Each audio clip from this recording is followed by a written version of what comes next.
কাঁচা লঙ্কাকে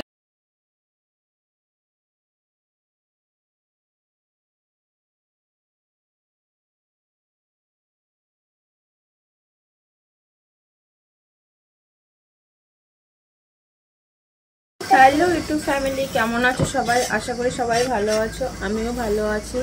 আর আজকে কি রান্না করবো বলো তো, কি মেনু আছে আমাদের রাতে? আর এই দেখো, এগুলো হচ্ছে টাটকা টাটকা মাশরুম। দেখেছো এখানে টাটকা টাটকা মাশরুম, এখানে আছে 1 কিলো মাশরুম। আর এগুলো মানে আমাদের পাড়াতেই এক বাড়িতে চাষ করে, সেখান থেকেই আমরা এনে রেসিপি শেয়ার করব। আর রাতের মেনু কি কি আছে সেটাই তোমাদের সাথে শেয়ার করব। আর এখানে মাশরুম নিয়ে এসেছি, মাশরুম দিয়ে একটা রান্না করব, মাশরুমের মশলা মাশরুম করব, সেটাই তোমাদের সঙ্গে শেয়ার করবো। আর এখানে মাশরুম কিন্তু খুবই সস্তা, মানে এখানে 1 কিলো মাশরুম আছে মাত্র 100 টাকা। আর আমাদের ওখানে তোমরা তো জানোই, কলকাতার ওই সাইডে তোমার মাশরুম মানে প্যাকেট হিসেবে বিক্রি হয়, 200 মতো থাকে, সেটাই 70 টাকার মতো নিয়ে নেয়।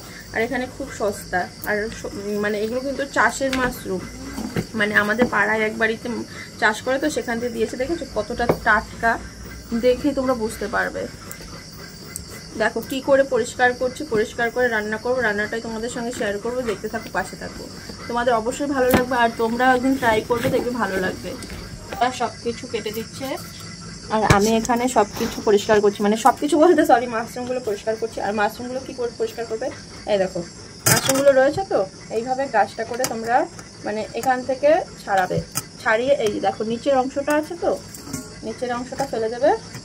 নিচের অংশটা অনেক সময় খাওয়া যায়, অনেকে খায়, কিন্তু মানে আমাদের অনেক রয়েছে তো তার জন্য আমরা আর রাখছি না। আর এরকম করে কেটে এগুলোকে গরম জলে সেদ্ধ করতে হবে।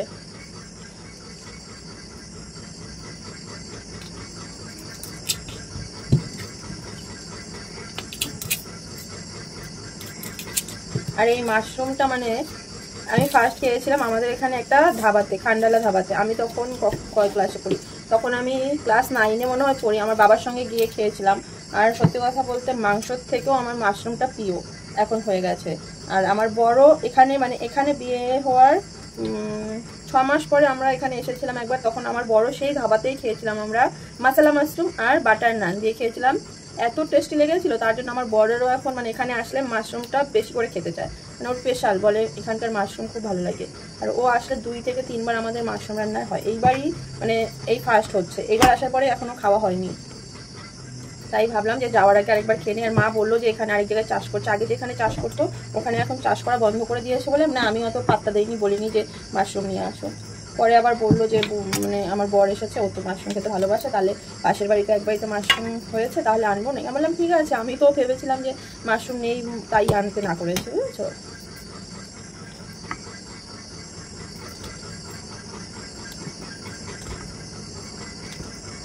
এগুলো কাটা হোক, তারপরে কাটার পরে ধুয়ে তোমাদের সঙ্গে দেখা।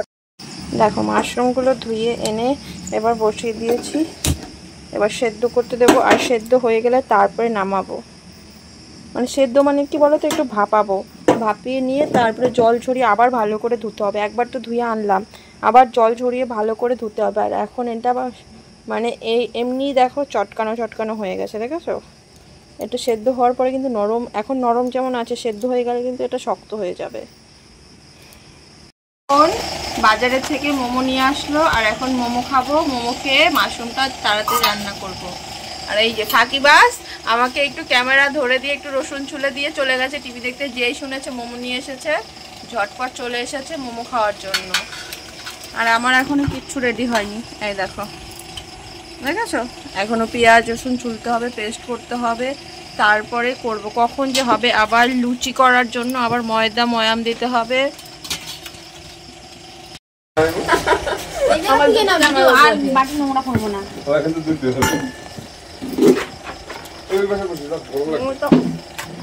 খুবই ভালো হয়, আর এখানে স্যুপটা আরো বেশি ভালো হয়। এখন আমি রান্নাটা বসিয়ে দিয়েছি। তার জন্য প্রথমে উনুনে কড়াইটা বসিয়ে দিয়েছি, কড়াই গরম হয়ে গেছে। আর এবার তেল দিয়ে দেবো। তেলটা গরম হয়ে গেলে আর ফার্স্টে তোমরা যারা মাশরুম রান্না করবে, মাশরুম মানে ভেজে নিলে টেস্টি বেশি হবে, বুঝেছো? মাশরুমের যে একটা সেন্ট আছে সেটা বেরোয়, তার জন্য আমি ফার্স্ট মানে মাশরুমগুলো ভেজে নেব। ভেজে ভালো করে ভাজতে হবে। ভাজতে পরে দেখবে মাশরুমের একটা অন্যরকম একটা সেন্ট আছে, সেটা যতক্ষণ না বেরোবে ততক্ষণ তোমরা ভাজবে। কিন্তু ভালো করে ভেজে নিয়ে নামিয়ে রেখে এবার আমি কড়াইতে তেল দিয়ে দিয়েছি আবার। আর ফোড়নে দেবো দারচিনি আর লবঙ্গ আর এলাচ, এই ফোড়নে দিয়ে এবার আমি মশলা দেবো। মশলাতে কী কী দিয়েছি সেটা তোমাদের বলিনি এখনও। তার আগে পেঁয়াজগুলো দিয়ে ভাজতে থাকি আর তোমাদের বলছি কী কী দেবো মশলা। পেঁয়াজ আলু সব কিছু একসঙ্গে দিয়ে একবারে ভাজা ভাজা করতে থাকি। আর মশলার মধ্যে পেঁয়াজ বাটা, রসুন বাটা, আদা, জিরে আর লঙ্কা। আর ঝালটা একটু বেশি দেবে। ঝালটা যতটা মানে ঝালটা একটু বেশি হলে টেস্টটা আর একটু বেশি আসবে। আর পেস্টটা আমি এবার দিয়ে দিলাম। আর পেস্টটা দিয়ে ভালো করে নাড়াচাড়া করে মানে জল দিয়ে কষাতে থাকবে। জল দিয়ে কষাতে থাকলে কী হবে, আলুটা এখানেই তোমার সেদ্ধ হয়ে যাবে আর মশলাটা পুরো কষানো হয়ে যাবে। কারণ রান্নাটা যেহেতু কষা হবে, মশলা মাশরুম মানে কি কষা কষা হচ্ছে, আর এখানে এক্সট্রা কোনো জল পড়বে না। এইভাবেই রান্নাটা হবে। তার জন্য জল দিয়ে কষিয়ে তোমার আলুটাকে সেদ্ধ করে নিতে হবে। আর এই দেখো মাশরুম ভাজাগুলো এবার দিয়ে দেবো আমি এর মধ্যে। দেখেছো লালচে লালচে করে মাশরুমটা ভাজা করে নিয়েছি। আবার এর মধ্যে দিয়ে ভালো করে নাড়াচাড়া করতে থাকো তোমরা। আর আমি তো মাশরুমটা খেয়ে মানে মাশরুমটা আমার ফেভারিট হয়ে গেছে। তোমরা এখনও যারা খাওনি অবশ্যই ট্রাই করো, দেখো তোমাদেরও খুবই ভালো লাগবে। আর এটা কিন্তু খুব স্বাস্থ্যকর একটা খাদ্য। এটা মানে যারা আর্মি মিলিটারি যারা কাজ করে মানে চাকরি করে তাদের কিন্তু এটা সরকার থেকে দেয়। এটাতে এতটা প্রোটিন আছে, হাই প্রোটিন যাকে বলে। এটা কিন্তু মানে নোংরা আবর্জনা মানে কোনো রাসায়নিক সার থেকে হয় না, ন্যাচারাল জিনিস থেকে হয়। তোমরা দেখবে বাড়ির আশেপাশে কোনো জায়গায় মানে মাশরুমের মতো গাছগুলো হয়ে থাকে, সেগুলো ন্যাচারাল জিনিস থেকে হয়। তার জন্য এটা অনেকটাই হাই প্রোটিন। মাশরুমটা এখন মোটামুটি দেখো এই যে কষানো হচ্ছে, মোটামুটি কষানো হয়েই গেছে, বুঝলে? তোমরা মানে গ্যাসে করলে এটা ভালো করে দেখানো যেত। মা বলেছিল আমাকে গ্যাসে করতে, কিন্তু গ্যাসে করলে দেরি হবে বলে আমি করলাম না, উনুনেই করছি। আর এইবারে উনুনটা এত সুন্দর, সত্যি কথা মানে এখানে তাপের জন্য বসে থাকা যায় না, এতটা মানে সুন্দর উনুনটা, খুব জ্বলে। আর এখন শুধু হবে পরোটা। পরোটা হলে গরম গরম খাবো, খেয়ে দিয়ে ঝটপট করে শুয়ে পড়বো। আজকে অনেক ঘোরাঘুরি হয়েছে, তোমরা তো ব্লগটা দেখে বুঝতেই পেরেছো। সারাদিন অনেক হাসা আনন্দ সব কিছু হয়েছে, সেটা তোমরা দেখে বুঝতেই পারবে। আর এখানে কিন্তু আমার কষানো হয়ে গেছে। আর যেহেতু আমি রান্নাটা উনুনে করছি তাই মানে আঁচটা বেশি লাগছে বলে আমার আলুটা সেদ্ধ না হয়ে তাড়াতাড়ি মানে কষানো হয়ে গেছে। তাই সামান্য একটু জল দেব, একটু জল দিয়ে শুধু আলুটা হালকা একটু সেদ্ধ বাকি আছে সেটাই করব। আর দেখো হালকা একটু জল দিয়ে দিয়েছি, মানে যেভাবে কষানো হয়েছিল এইভাবেও কিন্তু খাওয়া যায়, ওটাও একটা আলাদা টেস্ট। আর আলুটা যদি না দিতাম তাহলে ওইভাবেই নামিয়ে নিতাম। আর আলুটা তো একটু কম সেদ্ধ হয়েছে তাই একটু হালকা জল দিলাম। আর এটা দিয়ে এবার ফুটতে দেবো। আর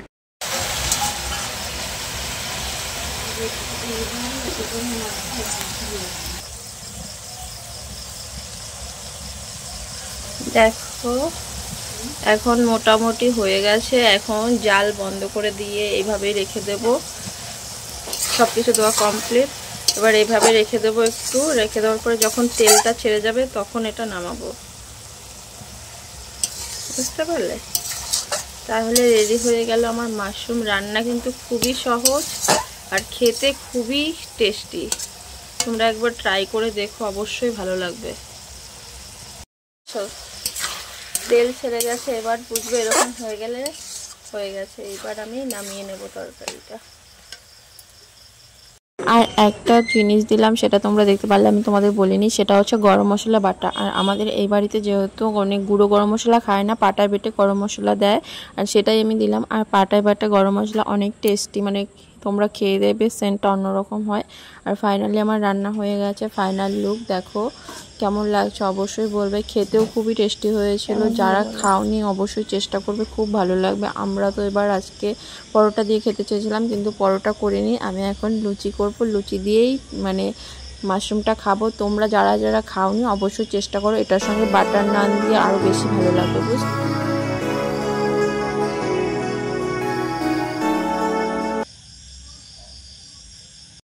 তোমাদের ফার্স্টে বললাম পরোটা করব, পরোটা এর জন্যই করিনি কারণ ময়দায় ময়াম বেশি হয়ে গেছিলো, মানে 3 কোনো পরোটা করা যাচ্ছিল না, তার জন্য আর পরোটা করিনি। এখন একটু লুচি করব, একটু বড় বড় সাইজের করব, যেহেতু রাত অনেক হয়ে গেছে। আর সারাদিনের ব্লগটা তোমরা এখানে দেখতে পাচ্ছ না, কারণ সারাদিনের ব্লগটা আর একটা আলাদাভাবে আসে। এটার রেসিপিটা তোমাদের সঙ্গে শেয়ার করলাম। সারাদিন নদীতে গেছি, নদীতে যাওয়ার ব্লগ আসে, সেটা অবশ্যই তোমরা খেয়াল করো, চ্যানেলে চোখ রাখো, তাহলে দেখতে পাবে। আর এদিকে আমাদের এই পরোটাগুলো মানে লুচিগুলো সব বেলে রেখেছে, তার জন্য একটু তাড়াতাড়ি হয়েছে। আমি আর বোন মিলে দুজনে সব ভাজা হবে।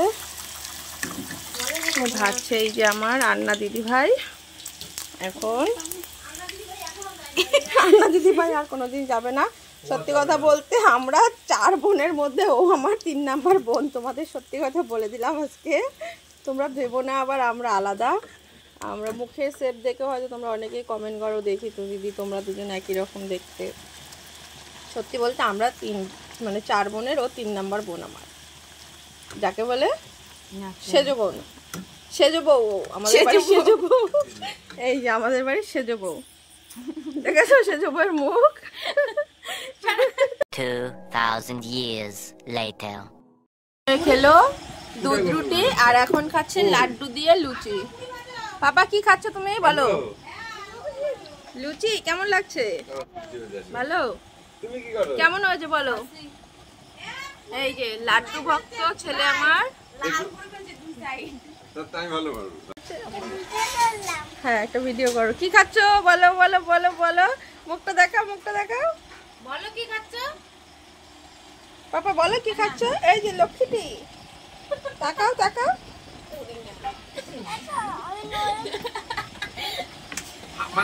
খেতে বসে এখানে মারামারি লেগে গেছে। তোমার শরীরে ইসের মতন, ঢোলের মতন।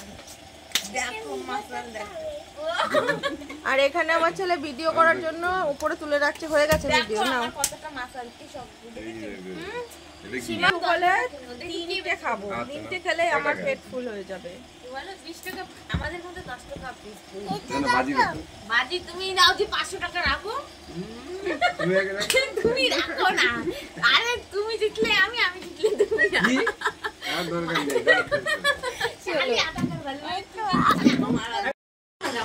থালা রেডি, মাশরুম আর লুচি আর স্যালাড। এই যে লঙ্কা, লঙ্কা কাঁচা লঙ্কা, কেউ থালায় নজর দেবে না, তার জন্য লঙ্কা এনেছি। লঙ্কা বলে এই যে নাও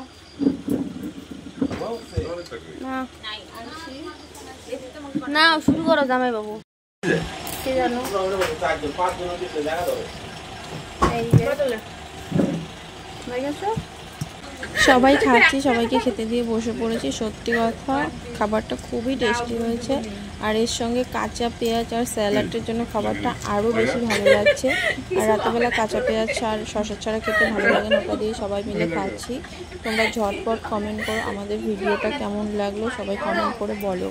আর কারা কারা এখনো মাশরুম রান্না করতে পারো না, অবশ্যই মাশরুম রান্নাটা দেখে শিখে করে ফেলো, দেখবে খুবই ভালো লাগবে। ভিডিওটা কেমন লাগছে সেটা অবশ্যই বলবে, ঠিক আছে? করে জানাবে ভিডিওটা কেমন লাগলো, ভালো লাগলো অবশ্যই কমেন্ট করে বলবে, খারাপ হলেও বলবে। আর চ্যানেলটা সাবস্ক্রাইব করে পাশে থাকবে, অল বাটনটা টাচ করে দেবে। টাটা, কালকে দেখা হবে আরেকটা নতুন ব্লগ নিয়ে আসবে।